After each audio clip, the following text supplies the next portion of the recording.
When you know that you are queer, but your favorite drink is beer, that's gayish. You can bottom without stopping, but you can't stand going shopping, that's gayish. Oh, gayish, you're probably gayish. Well, life's just too short for narrow stereotypes, so it's gayish. We're also gayish. It's Gayish with Mike and Kyle. Hello, everyone in the podcast universe. This is Gayish. The podcast that puts the dick in... Assuming my Viagra's working that day. I'm Mike Johnson. Assuming my butthole's working that day. I'm Kyle Getz. We're here to bridge the gap between sexuality and actuality. And today... Who today? Putting the ass in astrology. Here we go. The analogy?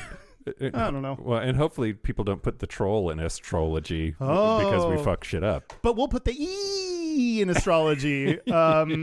This is a very queer topic that y'all voted on, or Gap Bridges voted on. Yep. And I'm very excited to talk about it. I'm very excited to break this down. Great. Excellent. Yeah. Excellent. But first, yeah, you have a correction. On our episode about partners, we talked about various uses, why we like it and don't like it, why, challenges, pros, cons, servings and helpings of partners. And a very obvious thing we didn't even mention is that non-binary people may use the term partner because, husband, wife doesn't work. So that was a thing we missed. So thanks for sending that in, y'all. Yeah, I guess partner works better than person friend. Like there's boyfriend and girlfriend and You're the only person I've ever heard say that phrase. Friend. Yes. Yeah. I love when Lizzo did her Tiny Desk concert for NPR and she's talking about fuck boys and it's like fuck him, fuck her, fuck they. So inclusive. Yeah, fuck binary people too. Yeah. If we're gonna go ahead and okay. Now the news. Shut your mouth hole. It's time for your ear holes. News the first. NBA Brooklyn Nets player Cam Thomas. Boy, okay, Kyle, stay in it. Listen, pay attention. Okay. Is last Thursday night got fined $40,000 by the National Basketball Association for saying no homo. What? Yeah. Wow, that's the most expensive no homo that's ever existed, probably, right? Yeah. Do you know the context? Thomas and Spencer Dinwiddie, which that's a made-up name, were just acquired by the Nets in a trade with the Dallas Mavericks. They were being interviewed by Jared Greenberg of TNT after the game at the Barclays Center in Brooklyn. This is all according to ESPN, which no, I did not read. But after the trade, Dinwiddie had said the Nets may not have gotten the best players, they got the best looking. He added, quote, and the Nets needed some help in that department. So then the interviewer asked Thomas about that remark, and he said, quote, we already had good looking guys, no homo. God, I know. Hey, everyone, don't say no homo, but it's so fucking funny to me. Like, I don't just know. It's always like, hey, they're hot dudes. No, not a faggot. Yeah. I know I commented on another man's physical appearance, but hey, not gay. Just have to remind you of that fact. It always just does nothing but reinforce that the idea of that what they said is a little gay. Yeah. Like Yeah. I that would have been fine if a straight adult man said another straight adult man is attractive. Like that, you're allowed to do that. Yeah, and that's fine. Yeah, people find people attractive, and they're not sexually going to suck their dick. Yeah, exactly. Yep, exactly right. He quickly tweeted an apology, saying, "quote." I want to apologize for the insensitive word I used in the post-game interview. I was excited about the win and was being playful. I definitely didn't intend to offend anyone, but realized that I probably did. My apologies again. Much love. No homo. No homo. Sometimes that was a perfectly decent apology. He was direct about it. He said sorry. Usually it includes some kind of like what I'm going to do differently or something, but that's fine. But I always think that sometimes it's revealing, like I was just intending to be playful. That is supposed to, he was including that as like a, hey, just like this was my intent. And I think that's part of the problem is my intent was, I thought this was a playful thing that I was just joking around about. And that's part of the problem is not realizing the gravity and so many things that are just casual homophobia feel playful to people. Yep. Sure. I'm with you. Your voice says that you're not totally with me. That's okay. No. I absolutely am. I think there's also. I wish that we didn't have to speak in such binary terms when it came to language, because I firmly believe that intent matters. Mm-hmm. And while that intent playing around, I agree with your criticism of it, it is not as bad as being overtly and intentionally offensively homophobic, which is a thing that straight guys do all the time. It feels like that's a worse offense, and it's okay to say so, you know? It's interesting because in your criticism of the binary nature, you were binary and which one is worse. I think each have different challenges. The challenge, of course, overt homophobia is bad. I think a different challenge when it comes to, I was just being playful, it was like casual homophobia, is the fact that people don't realize it. That the casualness of it, the fact that they're not aware that their intent isn't bad, and it just slips out.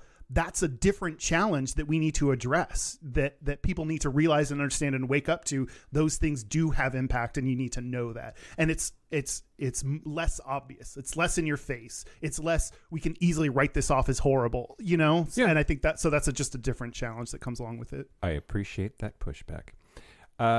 Lots of other NBA players have been fined over the years for using homophobic language, including the late Kobe Bryant, which, people love him, but apparently he was fined once for saying gay shit.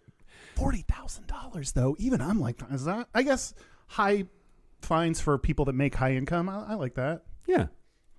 News the second. Yeah. Did you watch the Grammys? No, I just looked at Instagram posts about it later. Yeah. Well, Sam Smith and Kim Petras made history at the 2023 Grammys with their win for Best Pop Duo / Group Performance. But of course, a lot of conservative viewers were real mad about their performance. So there was it was a quote horror movie inspired performance, but Sam Smith wore a red shiny top hat with devil horns coming out of it, and then Petras was in a cage, and a bunch of dominatrices. I like dominatrices. I like that. In red latex were dancing around. Of course, then, conservative Christian folks said, it's demonic, and they're literally worshiping the devil on the screen. And, yeah. I love free speech unless it's offensive to me. Yeah. It's exactly right. Someone on Twitter said, quote, "Satanic as you want to be. Sam Smith at the Grammys. Sponsored probably by the devil himself. Pfizer?" Because on lots of distribution channels, that performance was immediately followed up by a Pfizer commercial. And of course, like all of the QAnon, like ridiculous folks were like, there's got to be a connection. They're always looking for a fucking connection. Yeah. Like some secret, God. Everybody, think about your conspiracy theories that you have, and just think about the sheer number of people that would have to be complicit to keep it a secret and actually then still pull it off. Because if that number of people is more than about 4, you are wrong. Yeah. Yeah. No one's that good at keeping a secret Anyway, and then apparently similar things. There's pushback from their performance at the Brit Awards, which just happened here a couple of nights ago. He's wearing like a sleeveless leather harness. They're wearing? Is it Sam Smith? There. Yep. You're right. And I didn't see that look. Latex vest, bondage straps, chains, and leather trousers. And Kim Petras slid out from underneath a car wearing black overalls and psychedelic black eye makeup. I wonder what people's response was when Rihanna did the song S&M. I think people are more angry when queer people do it than when straight people do the same thing. I wonder, Rihanna had to have some performances where she did something S&M-y, and I wonder what, I don't remember enough to remember if there's outrage against that song. Yeah, I'm sure there was. I'm sure, but also there was like less at this so scale. She's cishet, right? So and then last, I love this. The Church of Satan released a statement saying that that unholy performance was meh. Damn! Shade from the demonic temple of demons. Said David Harris, a magister of the Church of Satan, said he thought Smith and Petras' performance was, quote, all right, and nothing particularly special. All of that was like tongue in cheek, but saying like that's not That's not devil worship because I do that, and that's not what we do. Yeah. News of the last. Great. This video game thing, Kyle. What video game thing? Hogwarts Legacy, Oh. one of the most anticipated video game releases of all time, is, of course, now a hotbed of controversy because of the well-documented TERF transphobic creator, J.K. Rowling. Yeah. My whole thing is, well, okay, so first of all, it's coming out, or came out last week, and it is on PlayStation 5, PC, Xbox, all the places. And I mean, yeah, it's in the Harry Potter universe, and there's a whole bunch of, people who are super attached to that, and a lot of straight people that have no idea that what they're participating in has any sort of controversy behind it, because trans issues aren't nearly as widespread as us on our show, Kyle. Anyway, yeah. So I think I'm nervous now. I'm being careful, because like there are people in my life, gay people, queer people in my life, who are like, I'm going to buy it and play it, and that's okay. And I don't think it's okay. But I did suggest on our Discord server, maybe just like there's like carbon offsets, like you can pay more for a plane ticket as a carbon offset, right? Like, what if you did a TERF offset, and like it's okay to buy and play that game, but then also give $20 to a trans charity? Ooh, I love that. Like, yeah. Like match whatever you spent on it, or double it or something. I love that. That's a good idea. Yeah. I mean, to me, it's like so well documented. It's in the realm of Chick-fil-A kind of now. Like, and I want to push back on that. Sure. Chick-fil-A is literally giving liquid cash money to documented organizations who are pro-conversion therapy and are killing children. Yeah. J.K. Rowling is just a cunt. Yeah. Yeah, you're right. It is a little bit more indirect when it comes to the Harry Potter universe. Well, she makes money off of that, and that helps fuel her continued. Yeah. No, that's a good call. And I don't think people should buy it. I don't think people should continue. The more you continue to support those things, the franchise continues. She stays relevant. She gets to spout her TERF nonsense. So I think, especially when you're, and also like listening to the people that it impacts, so many trans people I see on like Twitter and stuff are like very vocal, like, no, don't buy this. You're active. Like, this is actually hurting our community. And I think people are taking it far too lightly. Yep. Well, and there's also now a new controversy. That's a strong word, but apparently they've added the ability for you to play a trans character when you do character creation in the game, and there's at least one major trans character in the story.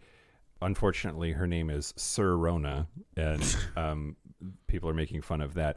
But a lot of people are saying, too little, too late, and that's just pandering, and like throw the queer community a couple of bones does not make up for J.K. Rowling and her fucking horse shit. Yeah. I also hear fairly often people who are being apologists for the whole thing, and they don't realize it maybe, but hundreds of people worked on that game, and if you don't buy it, then you're hurting their careers, or you're spitting in the face of all of their hard work. And I reject that. I reject that outright as a justification. Like, they made their money. They work there. They've been paid already. Like, they're fine. Yeah. Buying or not buying this game is going to affect the publisher's bottom line, not all of those people that you're claiming to support by buying this game. Right. Yeah, I agree with you for sure. That's what I think. The cases where I give exception is for queer people dealing with depression. There are so few. Sometimes you're in a place where so few things bring any kind of happiness or joy, and it's not just me. Queer people are more affected by things like depression. If you find joy, if you're struggling, or you find so much joy in this, that this is a thing that helps you keep on holding on because you love the Harry Potter universe and you love playing this game. If this brings a queer person that much, if it's that important and personal to you and you need it, that to me is the exception. Like, you care about yourself first, care about your own happiness, surviving things you're going through, whatever. That's your number one. And I would rather have you do that than make a political stance that harms you personally. Yeah. That to me is the one big asterisk on any kind of like ban or political or boycott or thing. Yeah. Yeah. I'm with you. Okay. Yeah. That's it. That's the news. Well, speaking of other people I'm never going to boycott, it's our following Patreon members. Yay. Thank you to Randall Damarin sounds like a medication I have to ask the grocery store person to come get because it's behind a locked case. Dominatrices? It's like that dominatrix, please. And Christopher Shin. There are two N's. Shinnana.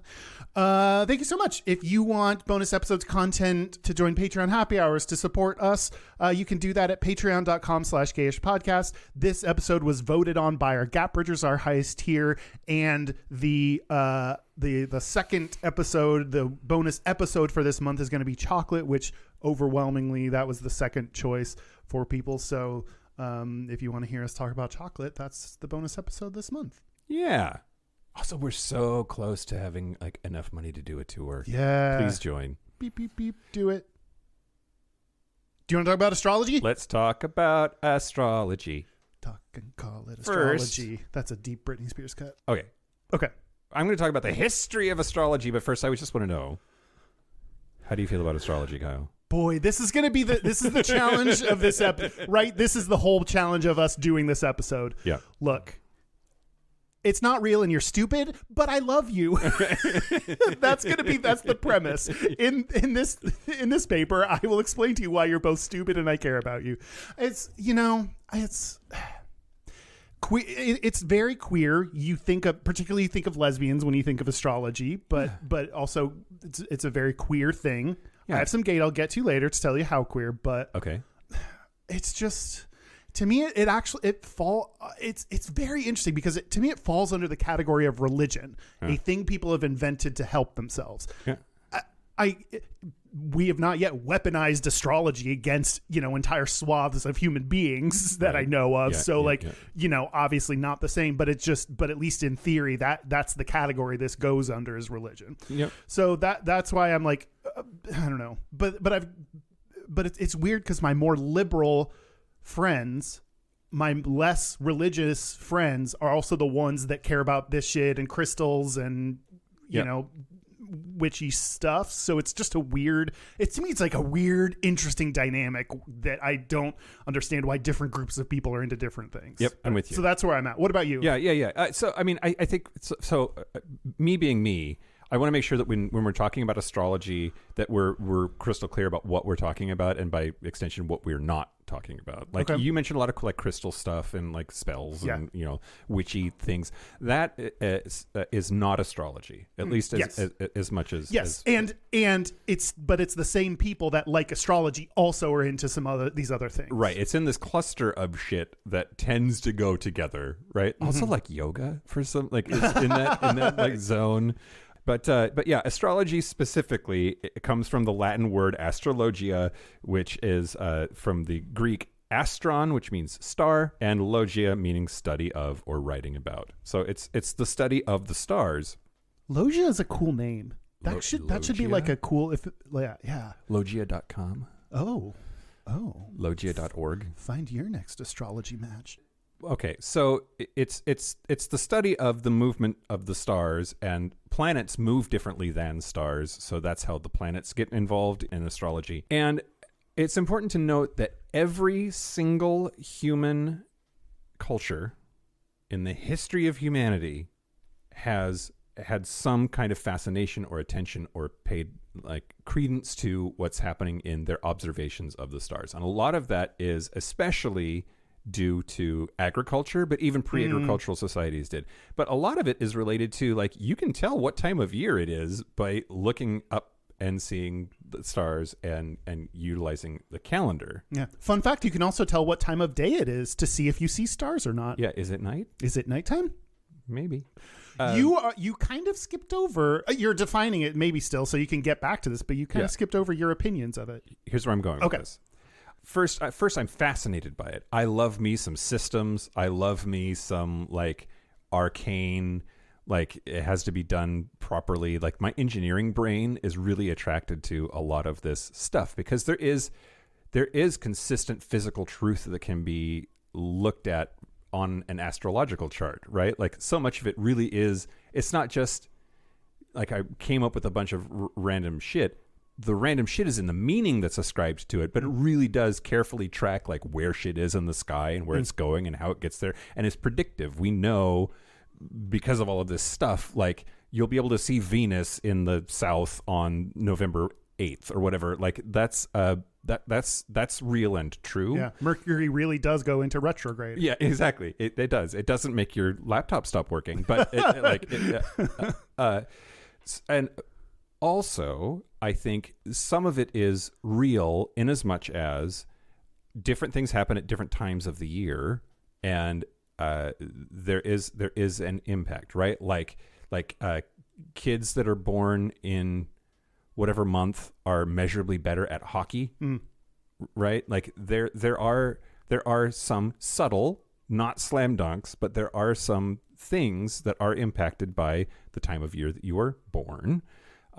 Or things like when you should plant your crops and when you should harvest them and when you should burn it all down. But isn't this all correlation? Right? This is not causation. I agree. I absolutely agree.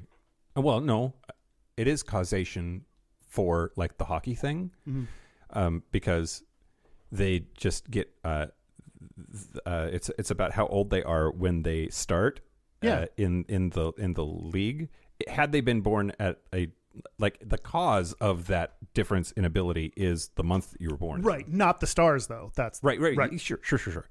But then lastly, I also think even if I 100% think that the whole thing is bullshit, and I'm about 95% the whole thing is bullshit, we know from psychology that the placebo effect works even if you know it's a placebo. I can say, these pills that I'm giving you are made out of sugar. There's no medicine in them whatsoever, but they will make your headache feel better. That can work. So I think that if people are deriving comfort, if people are deriving a deeper understanding of themselves, if they're developing empathy for their fellow humans based on this absolute cacophony of horse shit, great. Yeah. Like, I don't want to shit on it. Like, there is likely some justifiable value to it. Yeah. I've gotten better at that piece of, in spite of everything that I said and believe, I'm like, rather than making fun of, shitting on, on a podcast, I'm going to shit on you because like I get to talk about my feelings and opinions. But when I'm actually talking to another person, my friends that care about this, I think I've gotten better over times instead of scoffing or like being like, oh, that dumb thing, like, or making jokes about it. I'm more open to like, I want to hear your perspective and what it means to you and what you care about. And I will go with you and support you, just like, everyone should be able to do anything. That I think what it comes down to is like, you get to do things that don't hurt other people, that are your like that it actually in that way does tie into gay shit. It's like, you get, if you love astrology, you do that hurts no one. That's your own thing, your passion, you believe it, you like go for it. Whatever a person does with the stars in the privacy of their own bedroom between consenting constellations we have to be on board with that. Yeah. So some form of astrology has been around since at least the second millennium BCE. What happened in the first millennium? Right. Well, that came after. Oh, fuck. What happened? What happened third millennium? I love it. But also, it's important to note that until quite recently, it was considered science. Right? Like, we have to go all the way up to, like, the 17th century, 18th century, before people start realizing that, no, this is actually bullshit. Oh, no. So, in a way, being skeptical of the whole thing just means that we're modern. Like, which is weird because the new age thing feels like to believe in it. Like, it's weird how things can change and be the opposite in different. Yeah. Yep. So academic and theoretical study of astrology per se ended in roughly the 19th century. Per se is such an academic diss. Great. I love that. That was so mean, but casually. But the 1960s, apparently, I'm going to blame acid. In the 1960s, it started really coming back and has basically been here to stay since then. all of us to say, I'm now going to surprise you with a pop quiz, Kyle. Fuck, do I have to have listened? Yep. Oh, no, man. No. You don't have to. Okay. Whew. I'm going to.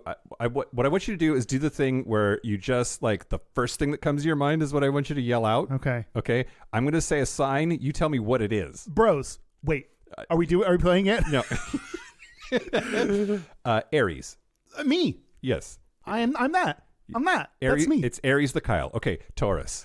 Mean. Okay. I'm doing this to describe what these people I like are. that better, actually. Oh, okay. I was more wanting you to say Aries the ram, Taurus the bull. Oh, but- I was supposed to guess the actual things. Fuck, they're mean. So they're angry turtles. Great. Gemini. That's a pop band, and so they're fun and upbeat. Yep. Gemini's twin from Saturday Night Live. It's, There's like the Gemini, or is that like an anime? It doesn't matter. Okay, Cancer. Here comes a Cancer joke, everybody. No, I like you just said to say the first thing that came into my mind, and I'm not going to do that with it. I'm going to take a hard pass on this one. I think my dad's a Cancer. My dad's pretty cool. Great. So the pretty cool as represented by my dad's face. That's the mascot of Cancer. Cancer the crab. Leo. That's got to be a hot dude. That's got to be the hot dude from Charmed. He's the thing that represents them. Yep. And so I'm going to say magical. Great. Leo the lion. Virgo. It's represented by the chicken, and they're just confused. Virgo the virgin, a virgin maiden specifically. I was going to say virgin, then I was like, that's stupid. That's a dumb word association that I just okay. Libra. They're free because they're Libra. They're free, and they're represented by the freest animal I can think of.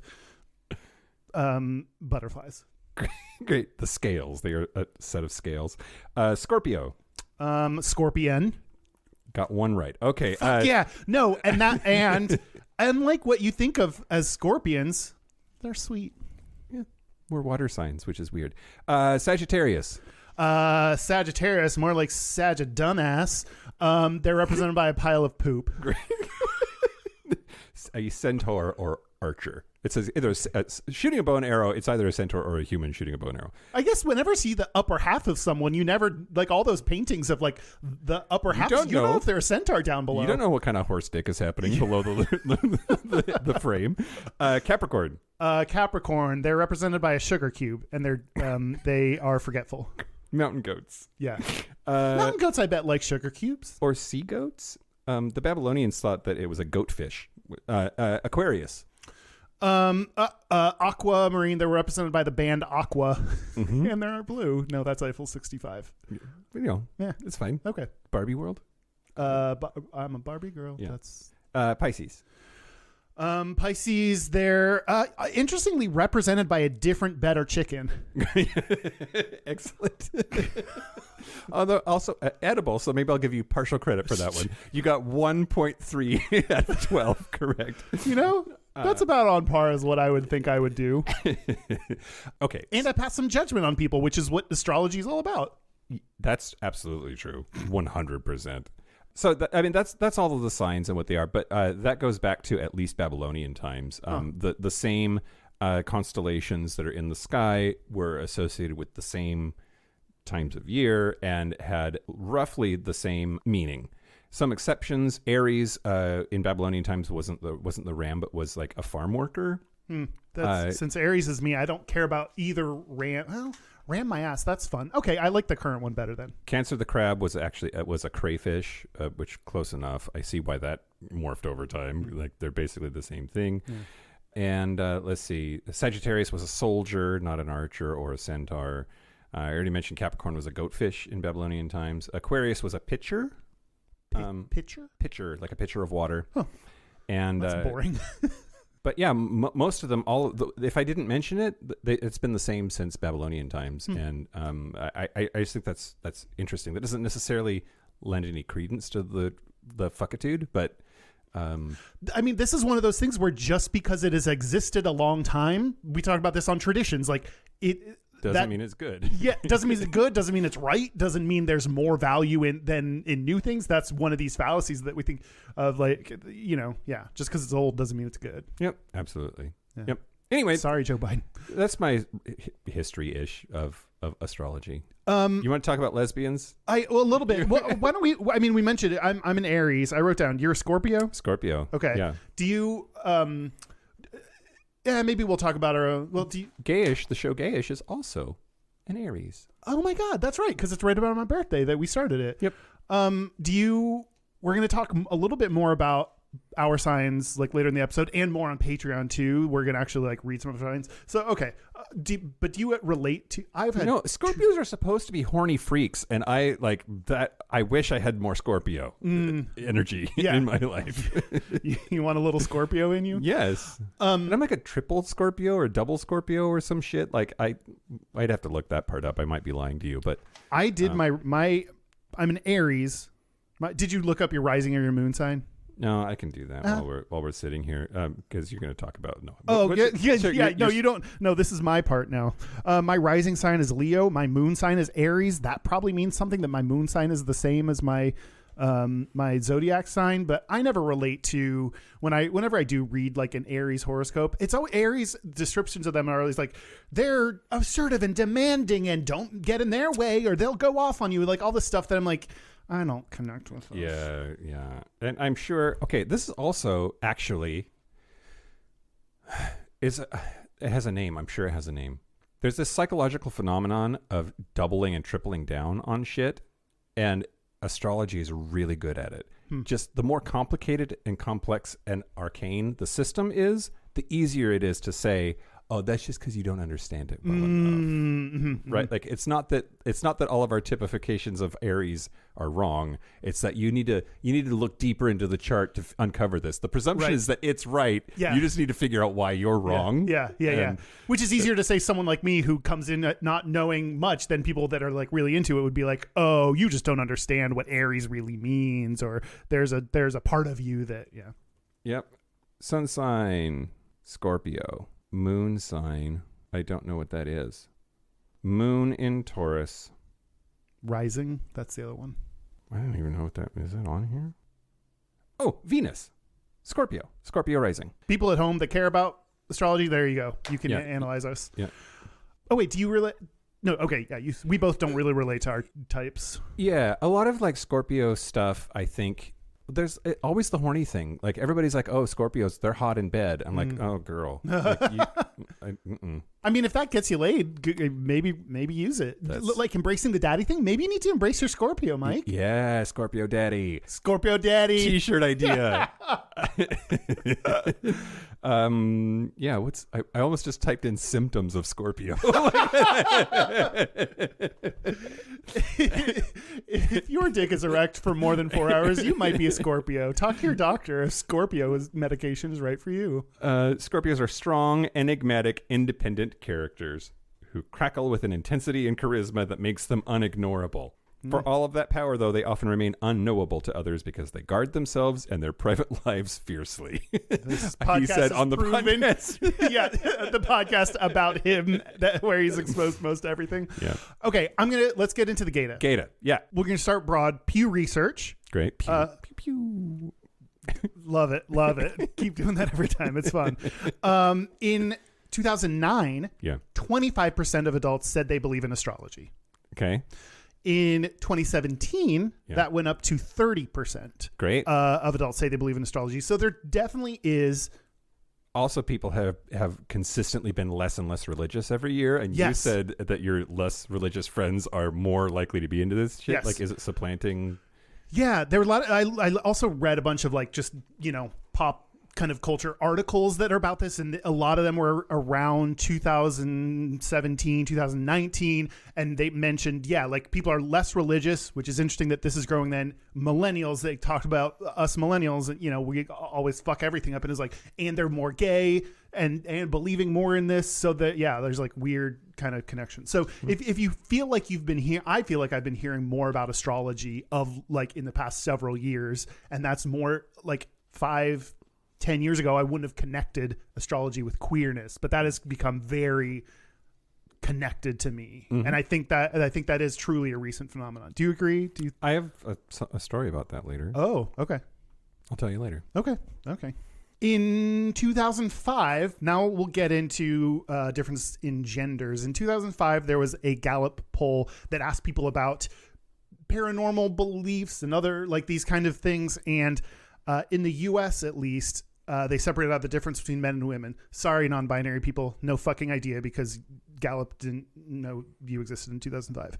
In the U.S., 23% of men said they believe in astrology. Okay. For women, that was 28%. Oh. That's not a huge difference. I thought the gap would be larger. We said about your butt. Yeah, every top is said to me.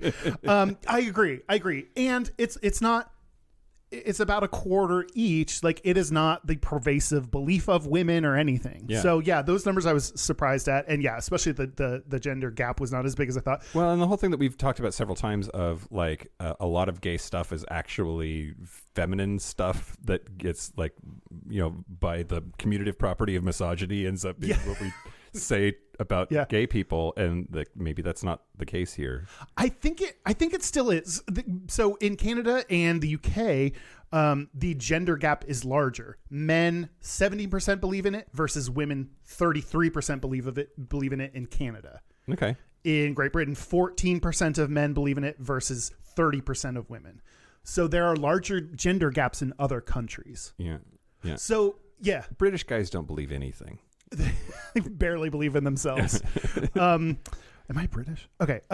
The only thing they asked about several different beliefs, and the only thing that men believed in at a higher percentage than women was that extraterrestrial beings have visited Earth at some point in the past. Sure.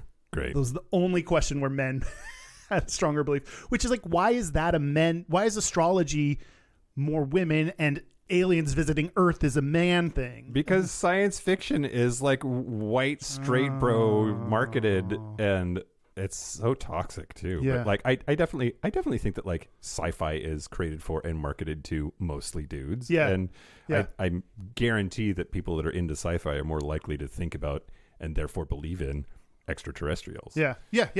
In that documentary Picard. Yeah. Starts Thursday, everybody. Today. Oh, Picard's tonight. Everybody, don't miss it. The day of this episode release. Okay, now let's get into lesbians. Let's They don't like that. With consent. Autostraddle is a lesbian website. I remember even like finding an article on this and was like, Autostraddle, that's funny. That's a weird. And now like come to realize it's like this giant like lesbian website. They did a 2018 lesbian stereotypes survey. Sure. Where they got over 12,000 responses.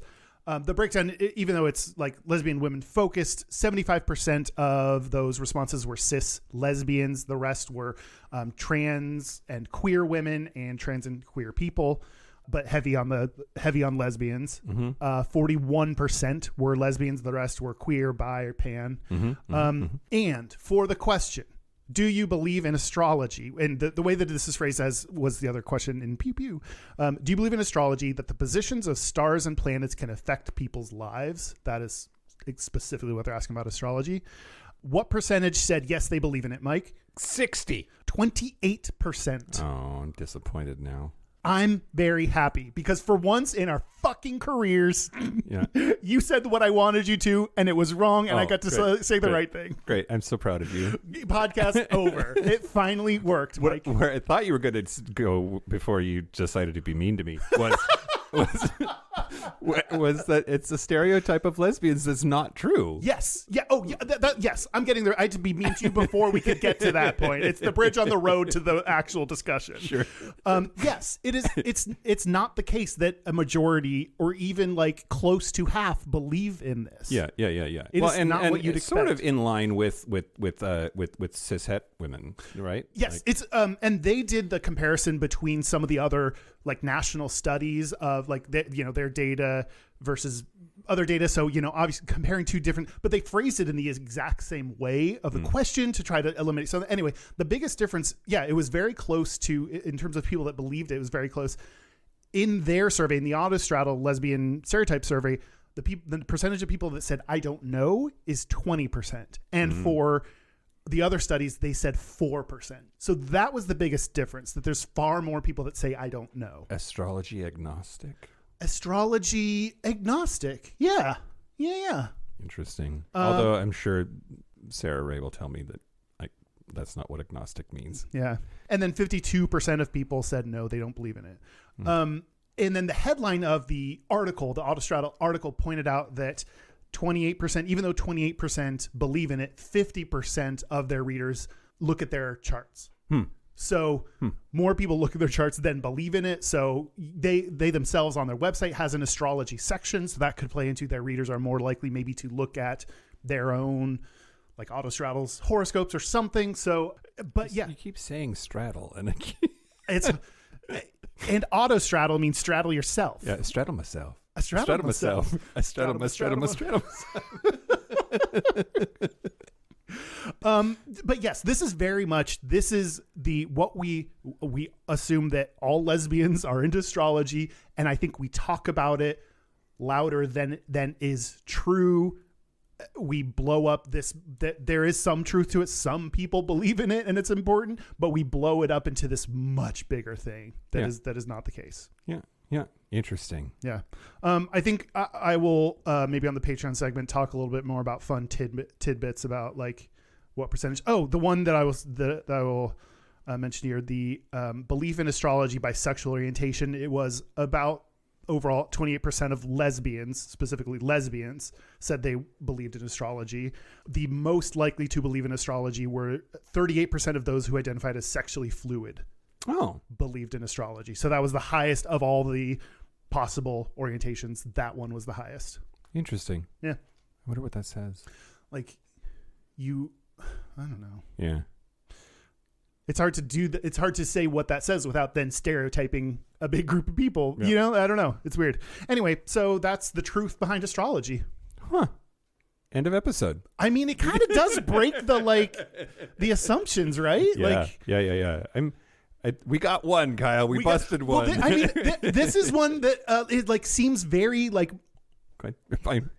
Your face didn't look okay. This is very much one that it seems pretty clear to me that this is a stereotype. This is an assumption. It's not true. It's very interesting. That kind of very like clear cut data, it seems like. Yeah, if we ever tried to do this show like Mythbusters style, like we so rarely have busted at the end of Yes. I think this is busted for sure. Great. Well, I mentioned earlier I wanted to talk to you about queer astrology movement. The queer astrology movement. I have had a queer astrology movement in the toilet. Well, I'm proud of you. Thank you. There is a queer astrology movement, and they have a queer astrology conference, and that's an annual conference. It's been around for a while. 2015, the conference has been. That kind of is in line with my general understanding of like when this has been like growing in popularity and all that. So that makes sense. Yeah, that's absolutely true. And so it was. I don't know how to fit this in here. Said it very top to you ever. Said. In 2013, a bunch of professional astrologers who were queer had a queer astrology conference in San Francisco, and about 120 people came. Damn. And it was really interesting. One of the things that was a talk that they had was this idea that men are from Mars and women are from Venus, but where are non-binary people from? And there really is a lot of like gender binary stuff that's built into the bullshit of astrology. Interesting. And like, what do we do about that? Yeah. And anyway, you said you had a story. Okay, the men and the breakdown of men versus women. Okay, this is why you mentioned that earlier. I think yes. Yes. He said confidently. I looked through a list of all of the topics that they've ever covered at that conference. Wow. And absolutely, my favorite one is acclaimed astrologer Christopher Renstrom. Just last year, did one called "Does Uranus Make Me Gay?" But apparently, the position of Uranus on your chart is supposed to, in astrological circles, influence your sexual orientation. Interesting. I wonder if anyone's dug into like if it affects whether you're top, bottom, side, whatever. Let's we should let us know if you're not mad at us for shitting on astrology. That would be interesting if you could find it in the stars, Yeah. like what you were meant to be. Yeah. So some other more serious topics that I thought were really interesting, like you mentioned Mercury being in retrograde. There are these cycles that happen, right? And one of their topics was the Saturn return of AIDS. And there was an astrologer who had lost his partner to AIDS and did a star chart for the AIDS epidemic. So he went to the CDC website and found the day that the CDC officially named HIV/AIDS, Wow. called that its birthday, and then did a star chart Wow. to help him cope, understand, process his partner's death. I mean, at that time, would it be when they called it GRID or when they called it AIDS? Because they wouldn't have called it HIV. It just says the date the CDC named the virus served as its birthday for this chart. Interesting. Okay. There's also another one was Lilith and Adam, the origins of gender, sex, and deviance. And it looked at the mythology of Adam in the Bible and Lilith, which Lilith is an interesting story that is an evil lesbian trope almost, I think. But she was kicked out of the Garden of Eden for refusing to have sex in missionary position. Wow. Yeah. Now, it didn't make it into the Bible. I think that's an apocryphal book. But it's because a bunch of white dudes got together and decided what was in the Bible and what was out of the Bible, but they had a lot to choose from.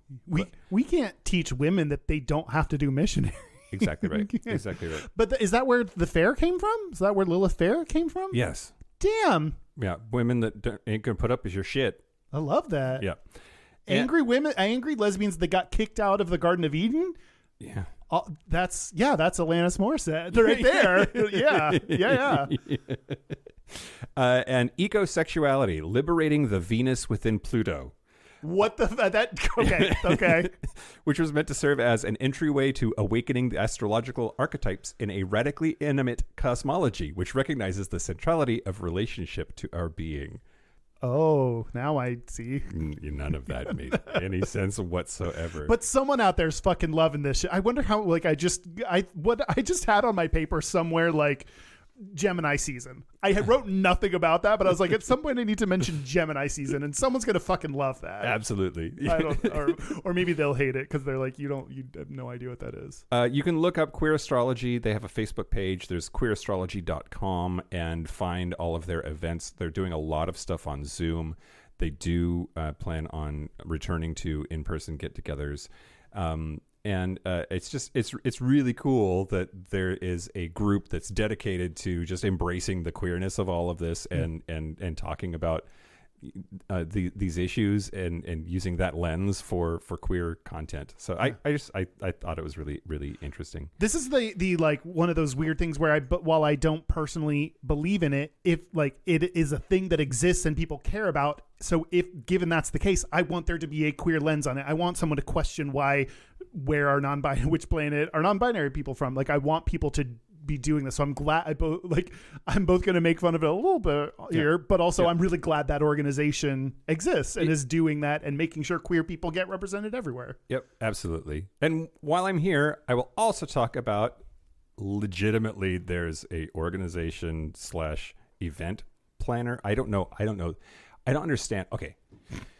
Have you ever been to a city where like there's a place that's not a gay bar, but it has so many gay events, it might as well be a gay bar? Yeah.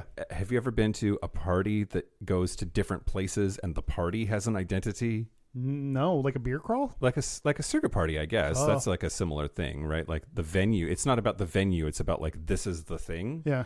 Anyway, in Los Angeles, there's a thing called Astrology. ASSTROLOGY. Astrology. It's at Gayastrology.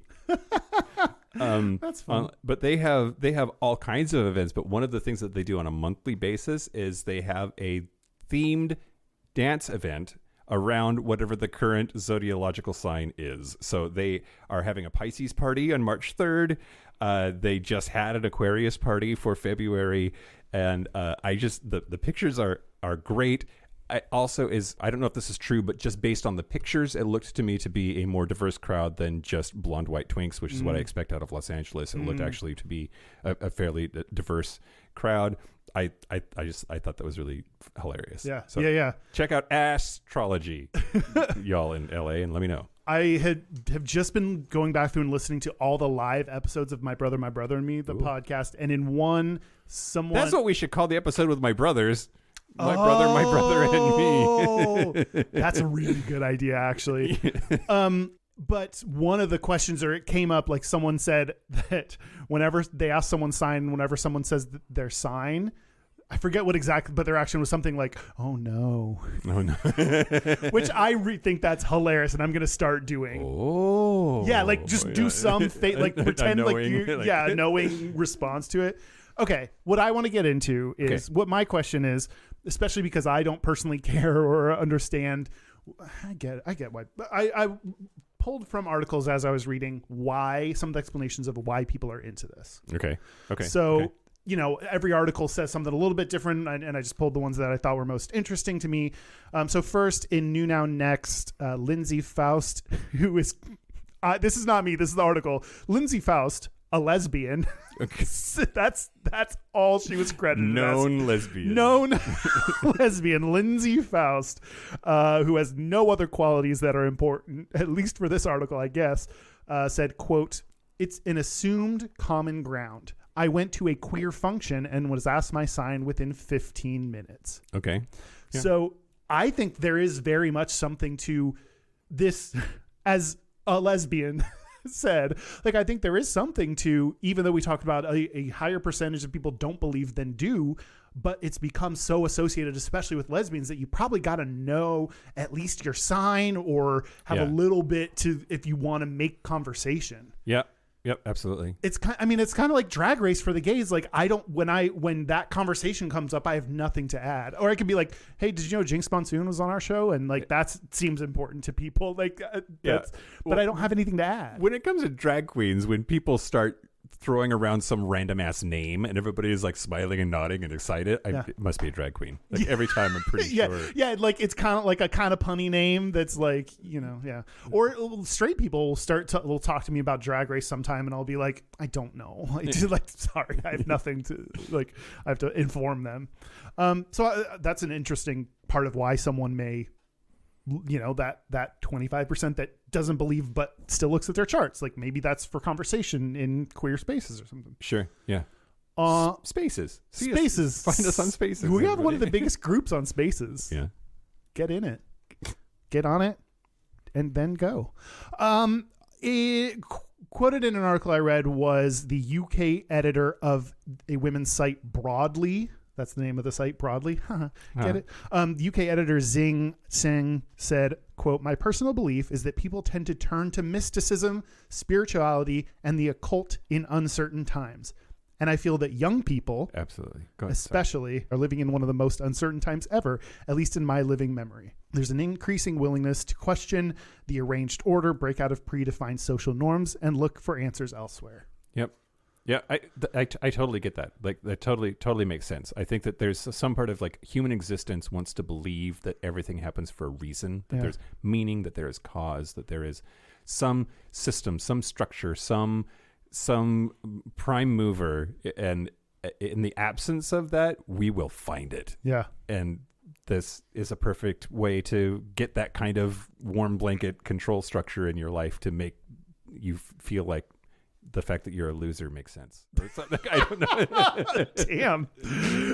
Yeah, I mean, especially like when religion, if we are queerer than other generations, and we're getting queer because it's more okay, and also religion is the one assaulting us, so we're becoming less religious, it makes sense. Then what else do you turn for? So I think that kind of explains all those weird things that I mentioned at the top. Like, it also explains QAnon, Kyle. That's true. Yeah. Oh yeah, absolutely. Well, there's a good part about this that is not related to astrology necessarily, but I think it is true that people these days are more willing to, given the state of the world, given the state of the U.S., people are questioning social norms. People are questioning systemic structures that haven't been serving us or have been serving cis white people. Like, so I think that's true. And I think then one result, is I think there's QAnon. I think there's astrology comes out of that. I think there is also, protests and Black Lives Matter came out of that, people's realization of some of these systemic issues. Like, I think there are a lot of ways that shows up in society.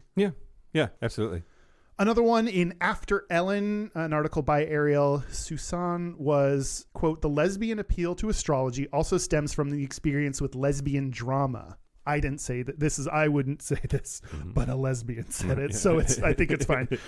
When we develop complex feelings or break up with our ex for the 9th time, we search for answers from phenomena greater than ourselves and the physical world. Girl, you should not be breaking up with anybody for the 9th time. I'd say right around 7, you're like, huh. Yeah, I break up with people once and don't talk to them, so I do not have this issue. Yeah. But it's interesting associating like lesbian drama with astrology. Again, it is a little bit in these troubled times like that. 3 strikes you're out. No pussy's worth that, girl. Stop it. Stop it.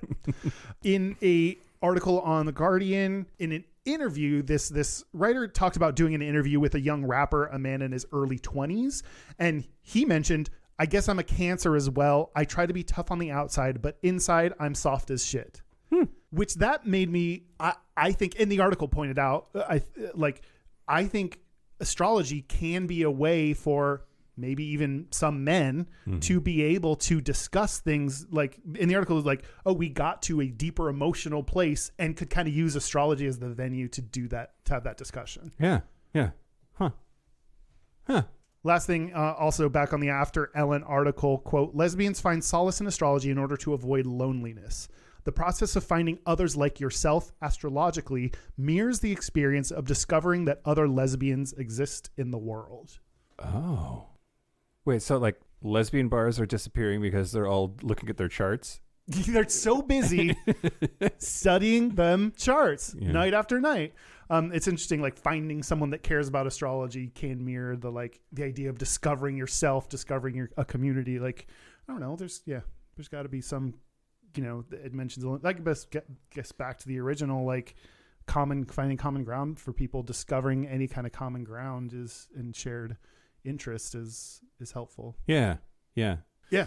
On the Autostraddle article, it gave some people's direct comments, and like people that said they didn't know or didn't believe in it. Some people were like, yeah, like, I don't think it's real, but if it can, just like you said, like if you can look at this and make and you find value, you bring value to it because it makes you reflect on your day or your month, or it makes you pause and think about things or something, you can bring value to this. So I think that's a really big part of why some people are into it. Yeah. Some people are all in and believe it and whatever. And other people, I think, roll with it because it does something useful, that's mindful, that's thinking through. And yeah, I don't know how this fits, but there's also the, like, people legit want to understand their relationships through it, right? Like, I'm a Sagittarius. Why is my Cancer husband driving me so crazy? Like, and there's lots of that kind of stuff that people are trying to dig into. Yeah. Well, okay.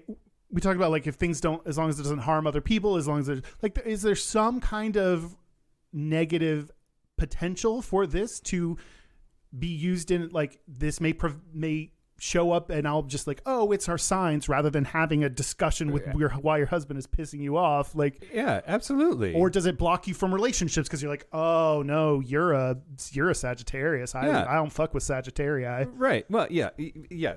There's for sure the downside potential of like sometimes it's not that he's a Sagittarius, it's that he's an asshole. Yep. Right. Like, yeah. So stop letting him off the hook because of his sign. Yeah. Stand up for yourself. Yeah. Leos. I don't. We don't know anything. I just want to yell at various signs. Yeah.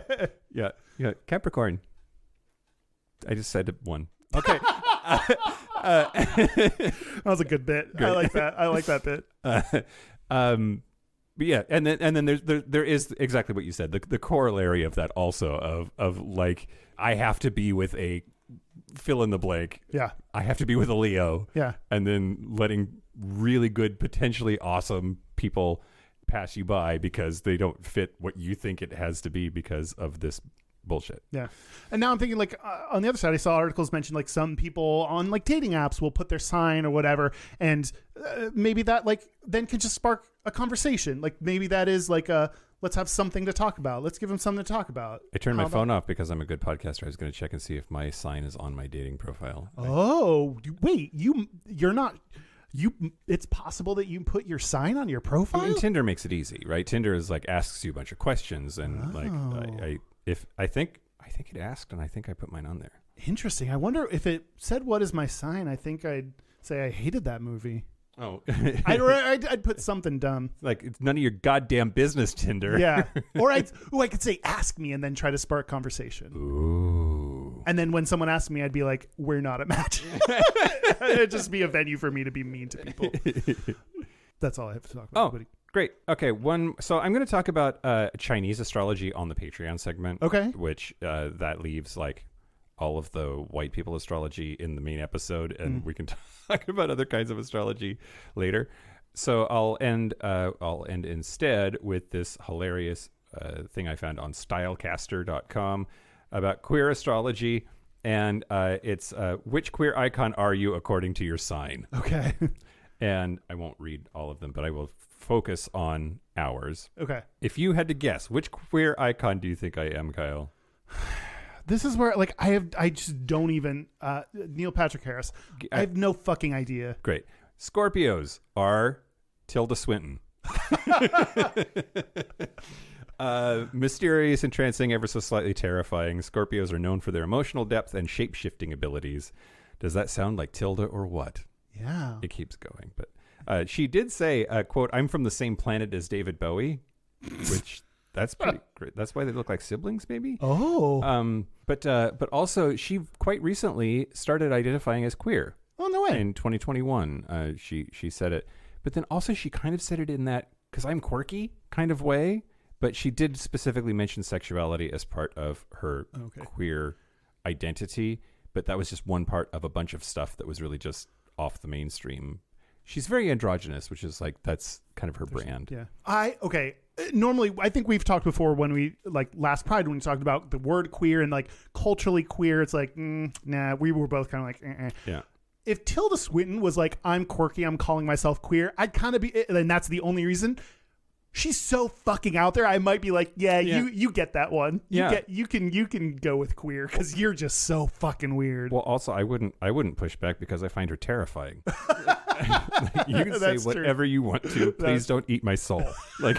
That's true. She's like the Bjork of acting. You're like, I don't understand your anything, and so that's fine. Sagittarii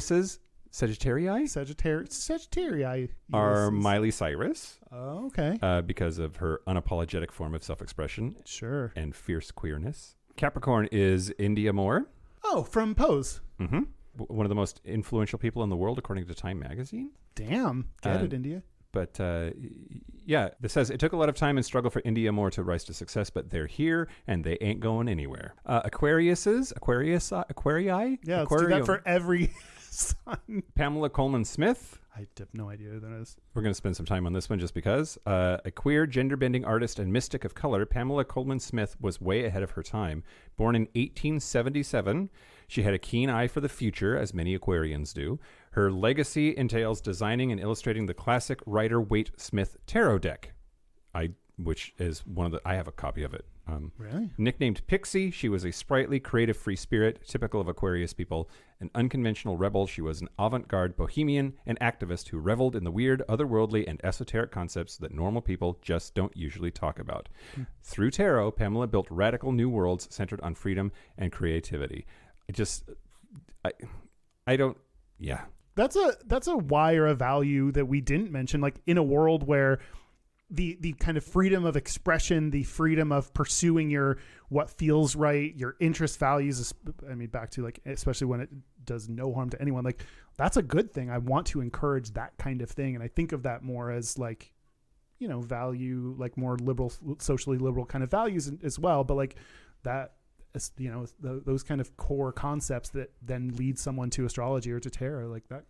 Yeah. I like that. I'm with you. Pisces, as Walter Mercado was it's what would an article about queer astrology be without one true Walter Mercado? The ultimate Pisces was a loving, trusting, and tender mystic with supernatural abilities and supernatural style. Just an interesting dude. now we come all the way back around the zodiacal calendar to Aries. That's me. It is you, and this is the end of our friendship. Am I Taylor Swift? I got to be Oh. I got to be Tilda Swinton. You got to be Lil Nas X. Yeah, we have the same birthday. Yeah. Like, we have the exact same birthday. I mean, not in years, but in date. Yeah. Which, if that doesn't prove that like the day of your birth isn't bullshit, I don't know what does. Yeah. Me and Lil Nas X have gone separate paths in our lives. Make it clear that Aries does not mean your certain way. Lil Nas X is an Aries, if ever there was one, a trailblazing hellraiser who keeps it real and gives no fucks. Like Lil Nas, bold and unapologetic is the preferred state of being for those born under Aries. Bold and apologetic. I'm soft and apologetic. Like, I'm the exact opposite of this. Yep. They aren't afraid to speak their minds, will clap back if you have a problem with it. Independence, innovation, and breaking barriers are essential for Aries, and who does it better than our beloved Montero? Yeah. This is all the shit that always comes up. Yeah, we'll always clap back, unapologetic. We'll always, trailblazing, all this stuff. And I'm like, I'm doing Aries wrong. Yeah. And then I'll finish the rest of them, but not read them. Taurus, Taurus is Cher. Oh. As the fairy drag mother of gays. Gemini is Prince. Oh. Yeah, because they're multidimensional and many-sided beings. Sure. Cancer is Sylvia Rivera. Because of the way that she takes care of her people. And Leo is Whitney Houston. Leos walk into a room and everyone notices. And Virgo is Freddie Mercury. Oh, that's a good one. Yeah. Libra, Oscar Wilde. Flair and eccentric. Oh. And flamboyant. Yay. And that's it. That's all 12. That's beautiful. Yeah. I hope you found your person and that you derive meaning from it. I'm real mad about Tilda Swinton. I'm sorry. Yeah. All right. Do you want to trade? Yes. Okay, I'll do that. Okay. Tilda Swinton will sit on your face and Lil Nas X will sit on mine. No, we're not. We're not fucking these people. They're representing our core. That boy hot. I would rather be a Tilda Swinton because, like, I would rather just kind of do my own shit and be like out there and weird. Lil Nas X doesn't. But like, he's like way more black. I mean, gosh, that's factually accurate, yes. But I was gonna say, like, he's way more like with the marketing, like he's doing it thoughtfully and purposefully, and like she seems like more just like weird artistic, like kind of just like she just has a brain in a different world that like yeah. All right. Which I like that. That's what I want for myself. Did we do it? Well, we're going to talk more about our own signs, and I'm going to read what the lesbian website Autostraddle says about us there. And then you're going to talk about Chinese astrology. So more to do, but that's all you get here, everybody. Great. Should we take a break? Let's take a break. What would a Capricorn do? They would fart and die. This is the part where Mike and Kyle take a break. Are you ready? Yeah. So are we back? We're back. We had a sit down with our... If you want to know what gayish has to do with being a firecock... We are such a big firecock. Yep. I was going to say, but first, wait, that's not what we do now. We're going to do our Gayest and Straightest. We're going to do our Gayest and Straightest, but first... Okay, I got there. Local gay bar review. Ooh. Yeah, this time I'm talking about the Midnight Sun in San Francisco, California. It is a interesting bar because it's kind of skinny and deep. And, well, okay, now. The night that I went there was a karaoke night, and they were having some kind of karaoke competition. Wow. So everyone was very much like on edge and being real, like eyeing their competitors and stuff. Yeah. And then they have this stage, but it was like a legit stage. So you're up like above everybody singing karaoke. Some of it was very bad. I mean, real bad. Yeah. Not the first time that I'd been there. I travel to San Francisco for work fairly regularly, and Midnight Sun is sort of on my rotation. On this particular evening, 4 dildos. Okay. What would you give the overall bar? Like other times that I've visited? Not one particular time, just overall. Overall? Yeah. Also 4 dildos. Okay. Yeah. Cool. So met expectations. Met expectations, yeah. Awesome. Absolutely. I did make out there once. Oh. So that was like a 4.5 dildo night. Yeah. I got to get that extra half dildo. Yeah, exactly.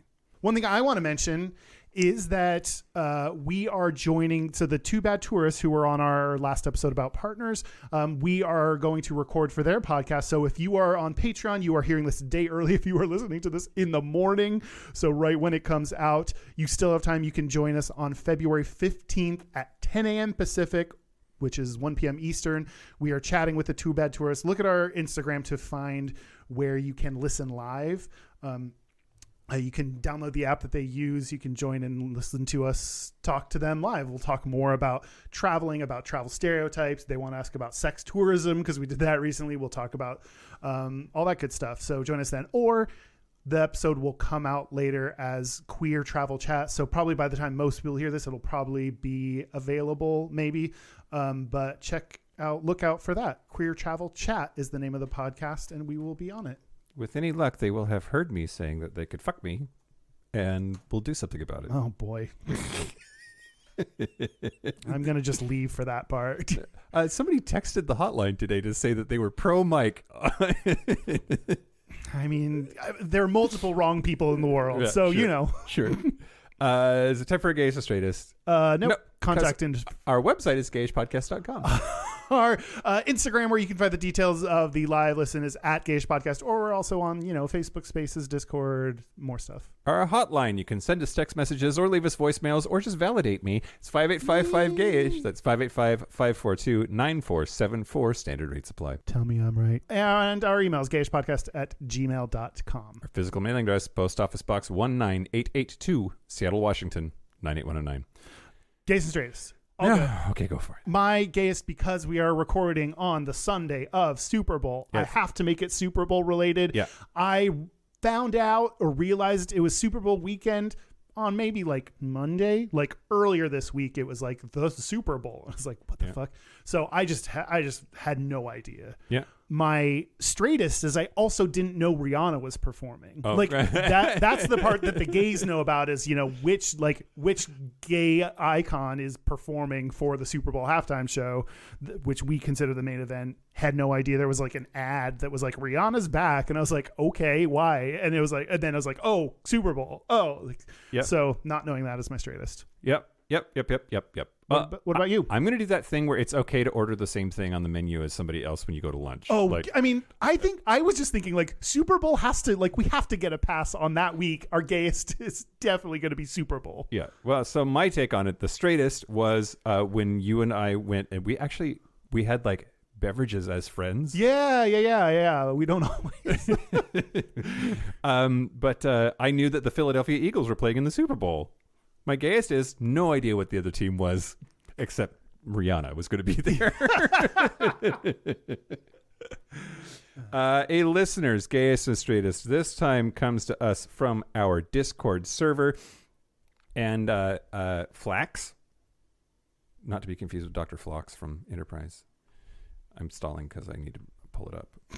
Flax from our Discord server says, Straightest, changing the windshield wipers in under 20-degree weather with no gloves on. Damn, that's impressive. Sounds dangerous. The Gayest, laughing out loud at the gym after signing up for the Patreon and thinking of how Kyle will say my name. Boy, I hope I fucked it up in enough that you enjoyed it, but not enough to make you mad. That's the sweet spot that I got to find every time. That is the sweet spot. Yeah, I know, right? Set every top to you ever. No.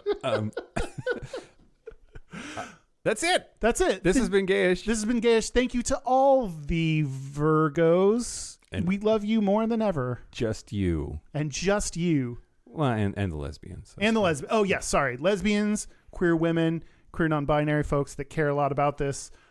I hope you learned something. Yeah. No.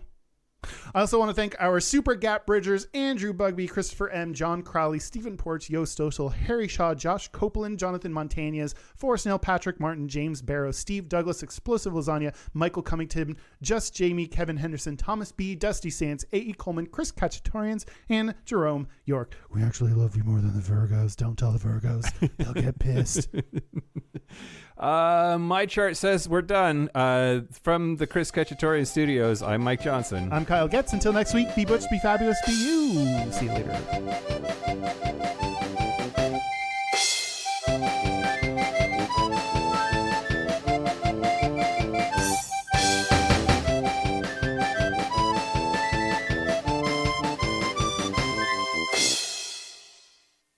Oh, what's going on, buddy?